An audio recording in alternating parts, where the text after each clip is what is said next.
Xin chào các bạn. Hôm nay mình giới thiệu cái cách luộc gà nhanh, không cần nước nhiều, xài nồi Instant Pot. Cách luộc gà này giúp miếng thịt ngọt, không có bị nhão. Hương vị chủ yếu là sả, chanh, gừng và hôm nay thì mình lại cho thêm lá é, có mùi vị chanh sả luôn.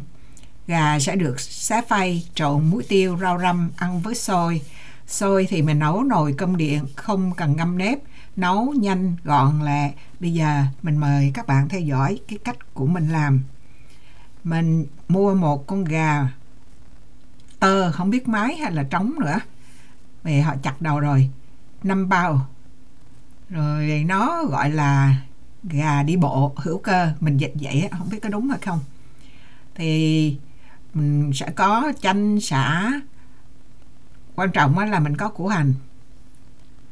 Củ hành này á, thì mình dùng như là mình kê nó để coi như là hấp cái con gà, và nữa là hành nó cũng ra nước nữa. Bạn thấy có cái chén lá é đó. Củ hành này á, mình cũng không cân, bạn lựa củ hành nào to nhất á, thì mình cắt ra làm tư. Bạn nếu mà có củ hành nhỏ quá thì mình cần 2 củ, bởi vì mình không có xài nước nhiều á, mình chỉ có xài 60g nước, tức là 1/4 cup á. Mình lót hành vô trong cái nồi Instant Pot này 8 quart. Sau đó rồi mình bỏ 2 tép xả vô. Nếu mà bạn có rễ ngò thì bỏ, còn không có rễ ngò thì hoặc cọng ngò hoặc là thích thì bỏ, còn cái đó không có bắt buộc. Mình bỏ vô 2 cái lá chanh, 2-3 lá mình cắt nhỏ ra, và vài cái lá é. Nếu mà bạn không có quen với cái hương vị lá é, với lại cũng không phải là ai cũng có lá é, thành ra cái phần đó là chỉ là tùy ý thôi. Mình sẽ cho một chút xíu nghệ, thì mình tính ra là 1/6 teaspoon, tức là muỗng cà phê á. Rồi với nửa muỗng muối, cũng nửa muỗng cà phê. Cái này thì mình trộn sơ sơ lại rồi để mình thoa lên cái da gà. Gà thì khi mua về thì mình đã rửa nó với lại gừng rồi, với lại muối cho sạch sẽ. Xong rồi thì bây giờ mình chỉ thoa đều lên cái da, trong ngoài nó phía trên dưới luôn.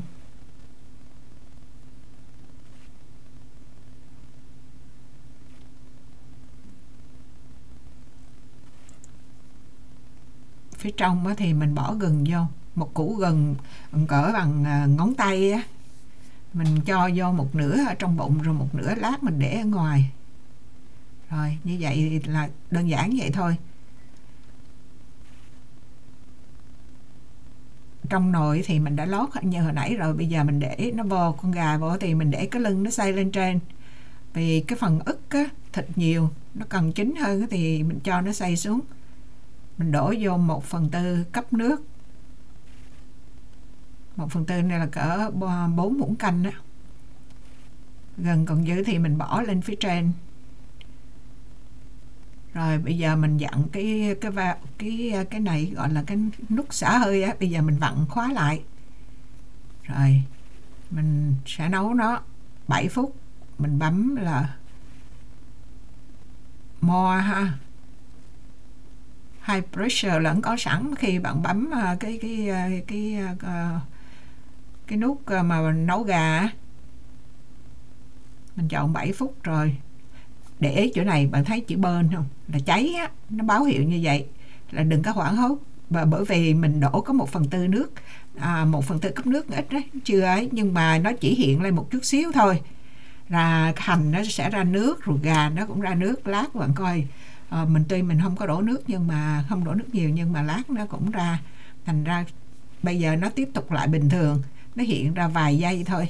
Rồi nó đến khi nó build up, là nó đủ cái áp suất rồi đó, là nó khóa veo lại, cái veo nó nhảy lên trên rồi đó. Rồi bắt đầu hoạt động, nó đếm từ 7, 5, 4, 3, 2, 1 nó xuống. Nồi hoạt động bình thường. Cho nên các bạn đừng lo, mình báo trước những cái chỗ đó, mình quay lại cho các bạn an tâm. Nếu xảy ra các bạn thấy cái nồi đó là nó báo đúng á, là tại vì lúc đó chưa có nước, không có nước nhiều á, Bạn thấy bây giờ thì sau 7 phút rồi mình để cho đến khi nào mà cái veo nó rớt xuống á, cái khóa cái nó rớt xuống á, thì mình lấy ra cỡ chừng 20 phút hay là 40 phút á, của mình để tới 40 phút luôn. Mình để 40 phút cho nên cái xương cánh á, nó hơi bị lòi ra, bạn thấy không? Như đo nhiệt độ ở trong đó là 166 độ F, tức là họ cần nấu thịt gà là cỡ 165 tới 175 là chín. Cho nên mình đo vậy mình bảo đảm là ở trong là không còn có chỗ nào mà sống. Mình lựa chỗ có đùi mập mập á, mình đo. Sau ra được chừng đó nước đó thì mình đổ nó qua cái rây để mình bỏ đi những cái hành lá rồi đó. Mình chỉ lấy cái nước thôi. Nước mình không có đổ dầu gì mà nó ra dầu mỡ. Bạn thấy không? Nó hơi bị cháy chút xíu. Nấu không có đổ nước mà nó vậy là đâu có hư nồi đâu. Thành ra bạn an tâm cứ nấu kiểu này, mình dám làm rồi mình mới đưa ra công thức. Thì các bạn thấy nó bơn á thì cũng ok thôi. Coi như là cái phần này là xong. Bây giờ mình chuyển qua cái phần nấu xôi. Nấu xôi thì mình xài 600g nếp dài. Mình cho vô là 1/4 muỗng muối.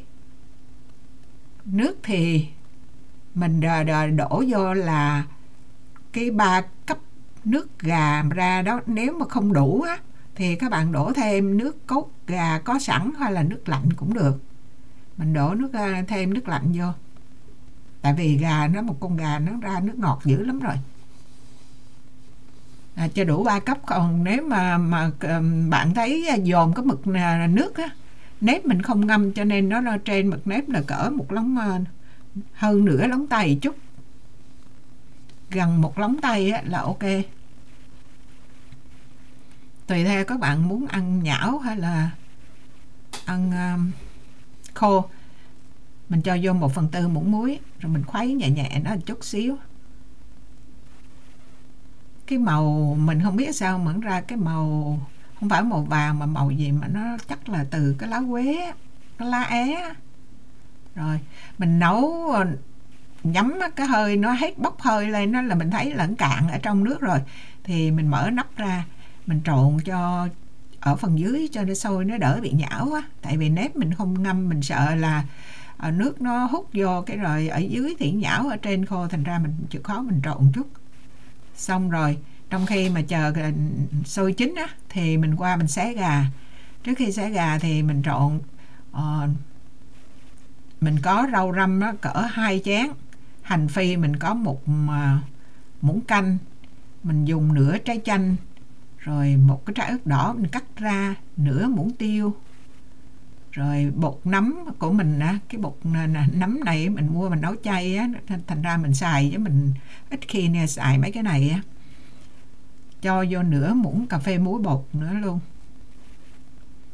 Đó, mình trộn hết vô một cái chén để lát mình trộn vô cho dễ thôi. Cái đây á, là mình làm theo cái giống như là bonus thôi, chứ chủ yếu là mình nói cái con gà nấu bằng nồi Instant Pot đó cho nhanh á.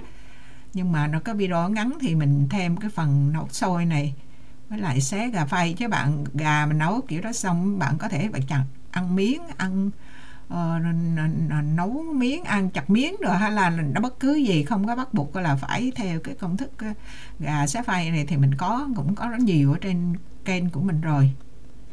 Bây giờ mình xé rồi mình chọc bằng cái nĩa đó, chứ lát mình cúp video thì mình rửa tay rồi mình xé tay à. Khi gà sống thì mình mang cái bao tay, mà gà chín rồi mình ăn thì mình rửa tay sạch thôi. Bạn nhìn cái miếng gà xé kìa, nó ngọt lắm, thịt nó, bạn thấy không? Nấu kiểu này miếng thịt rất là, nó giữ hết cái nước ngọt ở trong á. Rồi mình trộn nó lại thôi. Miếng thịt nó không có bị khô như là mình luộc gà, không có bị chảy ra hết chất ngọt, cũng không có bị mà quá nhão nhạt khi mà ngấm nước vô á. Rồi xôi mình lấy ra, hồi nãy mình trộn lên ở dưới lên thì bây giờ trên dưới nó cũng đều nhau như vậy hết. Vẫn có cái màu không phải màu vàng, cái màu này màu gì á. Nếp của mình nó quá cũ rồi đó, nếp từ hôm Tết đến giờ cho nên cái hạt nó cũng hơi bị nát á. chứ còn mình nấu mình đâu có đụng đũa vô đâu. Bạn thấy,